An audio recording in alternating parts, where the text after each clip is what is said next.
തെളിച്ചമേകാൻ പൊൻപുലർക്കാലം വെളിച്ചമാകുമ്പോ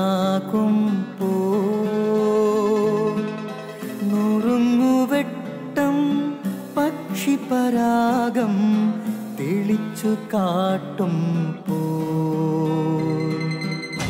വരുന്നു ദൈവം മനസ്സിനുള്ളിൽ തിളക്കമേകിടാൻ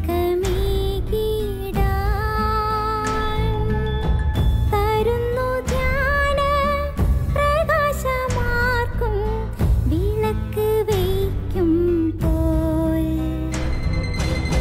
നുറുങ്ങുവെട്ടം ഇറങ്ങിടട്ടെ ഹൃദന്തമെല്ലാം യുഗപ്രകാശത്താൽ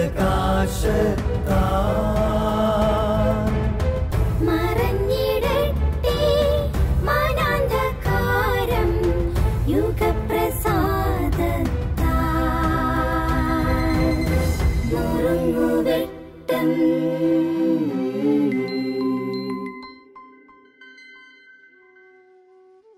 പ്രിയ സഹോദരങ്ങളെ, എൻ്റെ ജീവിതത്തിൽ ചില സഹനങ്ങളൊക്കെ ഉണ്ടായപ്പോൾ ചിലരൊക്കെ എന്നെ ഉപദേശിച്ചത് ജോബിൻ്റെ പുസ്തകം വായിക്കാനാണ്. ജോബിൻ്റെ പുസ്തകം വായിച്ചു കഴിഞ്ഞപ്പോൾ എന്നെ അത്ഭുതപ്പെടുത്തുന്ന ചില കാര്യങ്ങളുണ്ട് അവിടെ.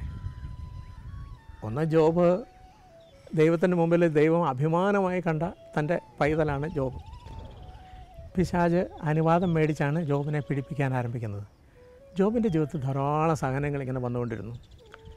ജോബിൻ്റെ ആദ്യഘട്ട സഹനങ്ങളിൽ ജോബിൻ്റെ ആദ്യത്തെ മറുപടിയുടെ വചനം എന്നെ അത്ഭുതപ്പെടുത്തുന്നുണ്ട്. അതിങ്ങനെയാണ്: അമ്മയുടെ ഉദരത്തിൽ നിന്ന് നഗ്നനായി ഞാൻ വന്നു, നഗ്നനായി തന്നെ ഞാൻ പിൻവാങ്ങും. കർത്താവ് തന്നു, കർത്താവ് എടുത്തു, കർത്താവിൻ്റെ നാമം മഹത്വപ്പെടട്ടെ.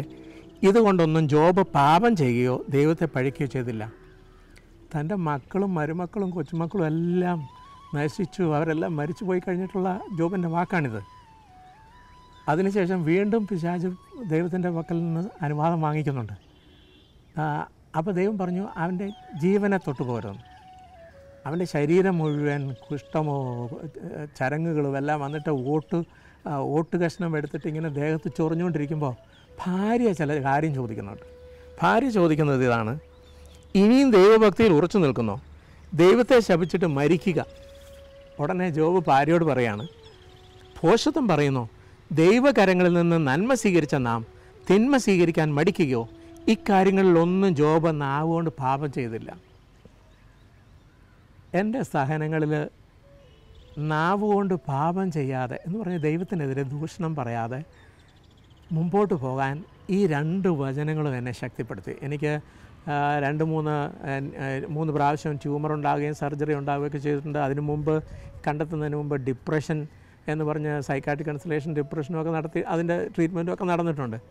അപ്പോൾ ഇതിലൂടെ എല്ലാം പോയപ്പോൾ ഈ വചനങ്ങൾ എന്നെ ശക്തിപ്പെടുത്തിയ ഒരു കാര്യം, നാവ് കൊണ്ട് ദൈവത്തെ പഴിക്കാതിരിക്കുക എന്നുള്ളതാണ്. പിന്നീടും ക്ലേശങ്ങളും ചില വിഷമങ്ങളും സങ്കടങ്ങളൊക്കെ വന്നപ്പോഴും നാവ് കൊണ്ട് ദൈവത്തെ പഴിക്കാതിരിക്കാനായിട്ട് ഈ ജോബിൻ്റെ വാക്കുകൾ എന്നെ ഒത്തിരി ശക്തിപ്പെടുത്തി. മുഴുവനും അത് വിജയിച്ചു എന്ന് ഞാൻ പറയുന്നില്ല, എന്നാലും ഒരു പരിധി വരെ. പക്ഷേ എനിക്കൊരു ചോദ്യം ഉയർന്നു ഇതാണ്: ജോബ് പറയാണ്, ഇത്രമാത്രം നന്മ സ്വീകരിച്ച നാം ദൈവത്തിൻ്റെ കരങ്ങളിൽ നിന്ന് തിന്മ സ്വീകരിക്കാൻ മടിക്കുന്നുവോ? അത് ജോബ് പറഞ്ഞ് ശരിയായില്ലല്ലോ എന്ന് പറഞ്ഞ് ഞാൻ കുറച്ച് നാൾ കർത്താവിനോട് ചോദിച്ചുകൊണ്ട് നടന്നു. അതെന്താ ജോബ് അങ്ങനെ പറഞ്ഞ്? നിൻ്റെ കരങ്ങളിൽ നിന്ന് തിന്മ വരുമോ? ആ കുറച്ച് നാൾ ചോദിച്ചുകൊണ്ട് നടന്നു കഴിഞ്ഞപ്പോൾ കർത്താവ് എനിക്കൊരു മറുപടി തന്നത് ഇതാണ്: എന്ത് കിട്ടിയാലും, തിന്മ കിട്ടിയാലും നന്മ കിട്ടിയാലും, ഒരു പക്ഷേ തിന്മയുടെ ഏജൻസായിട്ടുള്ള മനുഷ്യരെ നമുക്ക് ചുറ്റും തിന്മ തന്നേക്കാം. സാത്താൻ പിശാച് നമ്മുടെ ജീവിതത്തിൽ വേദനയിട്ടേക്കാം, ക്ലേശങ്ങളിട്ടേക്കാം, കഷ്ടങ്ങളിട്ടേക്കാം. നന്മ വന്നാലും തിന്മ വന്നാലും അതൊരിക്കലും ഈ പറയുന്ന ഏജൻസിൻ്റെ കയ്യിൽ നിന്നോ സാത്താൻ്റെ കയ്യിൽ നിന്നോ സ്വീകരിക്കരുത്, മറിച്ച് ദൈവത്തിൻ്റെ കരങ്ങൾ സ്വീകരിക്കണമെന്നൊരു ചിന്ത എന്നെ വളരെ പ്രചോദിപ്പിച്ചു. കാരണം നാം ദൈവത്തിൻ്റെ കരങ്ങൾ സ്വീകരിച്ചില്ലെങ്കിൽ, നാം മറ്റുള്ളവർ സ്വീകരിച്ച ആരുടെ കയ്യിൽ നിന്ന് സ്വീകരിച്ചോ നമ്മൾ അവരുടെ കയ്യിൽ നിന്ന് സ്വീകരിച്ചാൽ അവരോട് വെറുപ്പും വിഷമവും വേദനയൊക്കെ ആയിട്ടിരിക്കും. അതുകൊണ്ട് നാം എപ്പോഴും ഇത് ദൈവകരങ്ങളിൽ നിന്ന് സ്വീകരിക്കുക.